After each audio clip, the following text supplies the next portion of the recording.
AI가 이제 바이러스의 설계도를 직접 만들기 시작했습니다. 그런데 더 무서운 건 우리가 그 바이러스가 앞으로 어떻게 변할지 모른다는 겁니다. 의학의 새로운 돌파구일까요? 아니면 우리가 열어서는 안 될 문을 연 걸까요? 구독과 좋아요는 영상 제작에 큰 힘이 됩니다. 회음, 항문 내경뜸, 긴급 이슈 점검. AI가 바이러스를 설계하기 시작했다. 며칠 전 흥미롭다 못해 충격적인 논문 하나를 접했다. 사실 충격적이라는 표현보다 망연자실하다는 표현이 더 옳을지도 모르겠다. 2012년 크리스퍼 캐스9, 크리스퍼 가위를 이용한 정밀 유전체 편집 기술이 등장했을 때부터 과학자들은 수많은 청사진을 그렸다. 질병을 일으키는 유전자를 교정하고 새로운 치료법을 만들고 원하는 생물학적 기능을 설계하는 미래를 꿈꿨다. 그 꿈 자체가 잘못된 것은 아니다. 그런데 왜 유전자 재조합 기술은 수십 년 동안 그렇게 많은 기대를 받아왔음에도 우리가 일상에서 체감할 정도로 폭발적인 변화를 만들어내지는 못했을까? 이유는 여러 가지가 있겠지만 그 중심에는 위험성이 있다. 그리고 그 위험성의 핵심에는 아주 간단한 말이 하나 있다. 뭐럼? 유전체의 한 부분을 바꾸었을 때 다른 유전자와 어떤 상호작용을 일으킬지, 그것이 생물체 전체에서 어떤 결과를 만들어낼지, 생태계에 어떤 영향을 줄지 우리는 경험하기 전 알지 못한다. 그런데 이제 그 모름에 AI라는 날개까지 달려버렸다. AI가 바이러스의 설계도를 만들었다고 하면 이 분야에 관심 있는 사람이라면 그렇게 새롭게 느껴지지 않을 수 있다. 이미 2024년 노벨 화학상을 받은 구글 딥마인드의 알파폴드가 단백질 구조를 예측하는 기술을 보여줬다. 구조를 알면 설계로 이어질 수 있다는 인식이 퍼져 있기 때문이다. 게다가 유전자 재조합 기술 자체는 이미 일상적인 실험실 기법이 된 지 오래다. 최근 세뮬 H. 킹과 동료 연구진은 이버1과 이버2라는 유전체 언어 모델을 이용해 박테리오파지의 전체 유전체를 새롭게 설계하는 연구를 발표했다. 출발점은 대장균을 감염시키는 작은 박테리오파지 파이X174였다. AI가 생성한 후보 가운데 약 300개의 유전체를 실제로 합성해 실험했고 그중 16개가 기능하는 박테리오파지로 확인됐다. 일부는 자연계의 파이X174와 비교해 높은 피트니스를 보였고 생성된 파지들을 조합한 실험에서는 기존 파지의 내성을 가진 이콜리, 대장균 균주를 공격하는 결과도 나타났다. 2026년 8월 사이언스에 게재된 논문은 제목부터 의미심장하다. Generative Design of Bacteriophages with Genome Language Models. 유전체 언어 모델을 이용한 새로운 박테리오파지의 생성형 설계. AI가 유전체를 분석하는 것을 넘어 새로운 유전체를 생성하고 그것이 실제로 살아 움직이는 생물학적 시스템으로 작동하는지를 확인한 것이다. 이 연구는 2025년 9월 바이오아카이브의 논문에 앞서 공개됐다. 연구진은 이 결과가 유전체 규모의 생성형 설계, 나아가 새로운 생물학적 시스템을 설계하는 기반이 될 수 있다고 설명했다. 현재 만들어진 것은 사람을 감염시키는 바이러스가 아니다. 박테리오파지는 세균을 공격하는 바이러스이며 이번 연구의 대상도 이콜리를 감염시키는 파지였다. 따라서 이번 연구를 두고 AI가 인간을 죽이는 바이러스를 만들었다고 말하는 것은 과장이다. 하지만 나는 여기서 다른 질문을 던지고 싶다. 위험을 판단할 때 반드시 사고가 발생한 뒤에야 위험하다고 인정해야 하는가? 적군이 국경을 넘지 않았다고 해서 아무런 대비를 하지 않는 것이 현명한가? 야포가 이미 방열되고 병력이 국경 가까이 집결하고 정찰 활동이 늘어나고 있는데 아직 경계선을 넘지 않았으니 안심해도 된다고 말할 수 있을까? 나는 그렇게 생각하지 않는다. 이번 연구가 중요한 이유는 파지 16개를 만들었다는 데 있지 않다.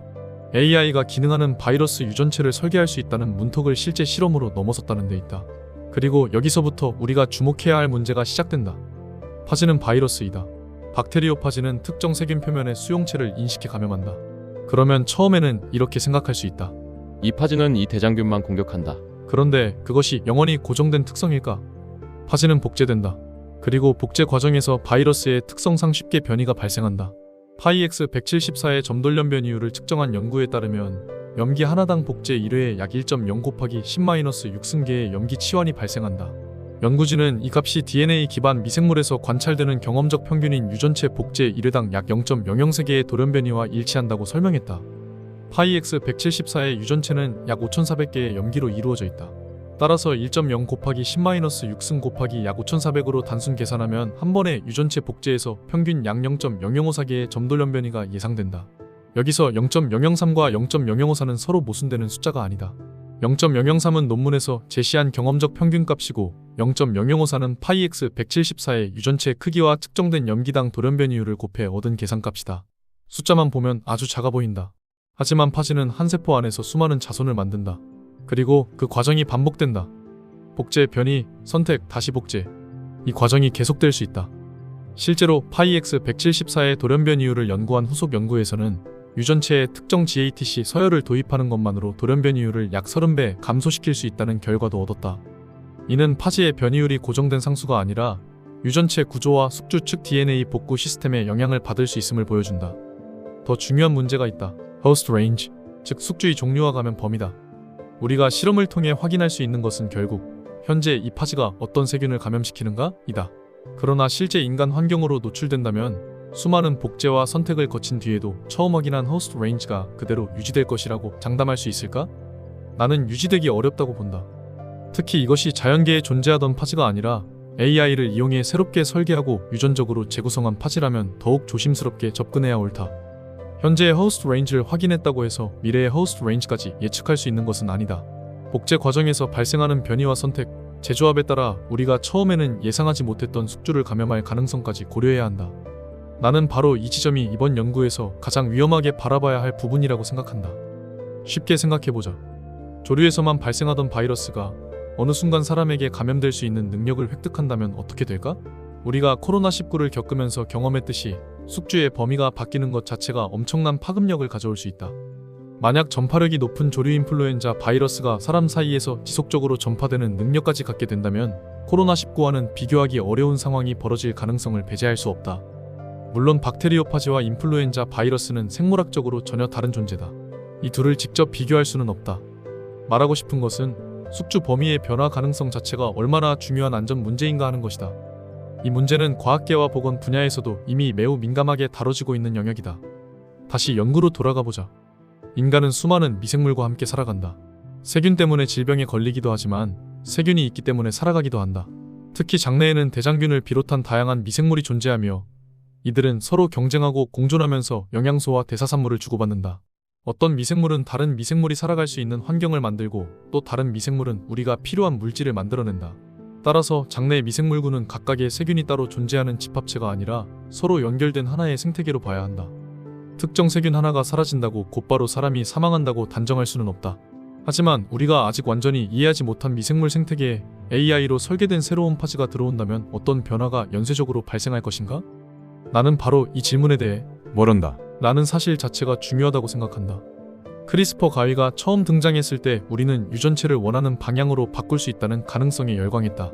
그런데 지금은 상황이 조금 다르다. 과거에는 사람이 유전체를 분석하고 어디를 어떻게 바꿀 것인지 결정했다면 이제는 AI가 방대한 유전체 데이터를 학습하고 새로운 유전체의 설계 자체를 만들어내기 시작했다. 이번 연구는 그 가능성을 실제로 기능하는 생물학적 결과로 보여준 사건이다. 나는 이것을 기술 발전이라고 생각하지 않는다. 그동안 과학계에서는 이것을 해도 되는가, 해서는 안 되는가를 고민하면서도 쉽게 열어보지 못했던 영역이 있었다. 가능하더라도 굳이 밖으로 꺼내 이야기하지 않았고 위험성을 알기에 연구의 방향 자체를 조심스럽게 다뤄왔던 문제다. 그런데 이번 연구는 그 경계에 있던 문제를 실제로 열어보이고 세상 밖으로 꺼내놓았다. 공론화시킨 것이다. 그런데 이런 논문이 공개되어 실제 작동을 보여주는 수준에 이르렀다면 연구실 안에서는 우리가 공개적으로 접하는 것보다 분명 더 많은 시도와 연구가 진행되고 있을 것이다. 물론 이 기술 안에는 엄청난 의학적 가능성이 있다. 항생제에 듣지 않는 세균을 공격할 새로운 파지를 AI로 설계할 수 있다면 항생제 내성이라는 심각한 문제의 새로운 해결책을 제시할 수도 있다. 묻지 않을 수 없다.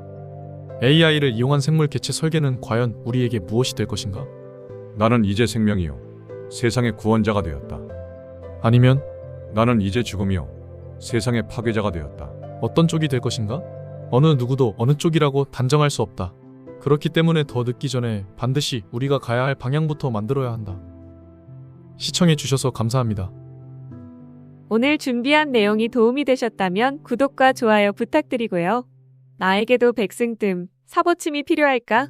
더 알고 싶다 하시는 분들은 아래 번호로 연락해주시면 저희가 친절하고 빠르게 상담 도와드리겠습니다. 목관호저 2020년 회음 학문 내경뜸 개정 6판 새논출판사. 시청해주셔서 감사합니다. 오늘도 즐거운 하루 되세요. 본 방송은 미국, 유럽, 아시아 등지에서 친구 의료원을 운영하는 의사 및 후아, 관심 있는 일반인을 위한 자리입니다.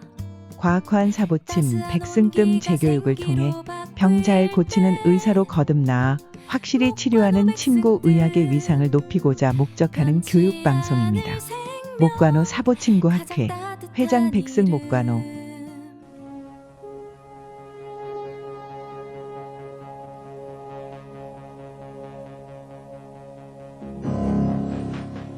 산업 다큐멘터리 1%의 가능성만 보이면 나는 150%의 희망을 가지고 지금까지 도전했습니다. 아무리 어려운 수학 문제도 해답이 있게 마련입니다. 포기하지 마십시오. 당신도 분명히 성공할 수 있습니다.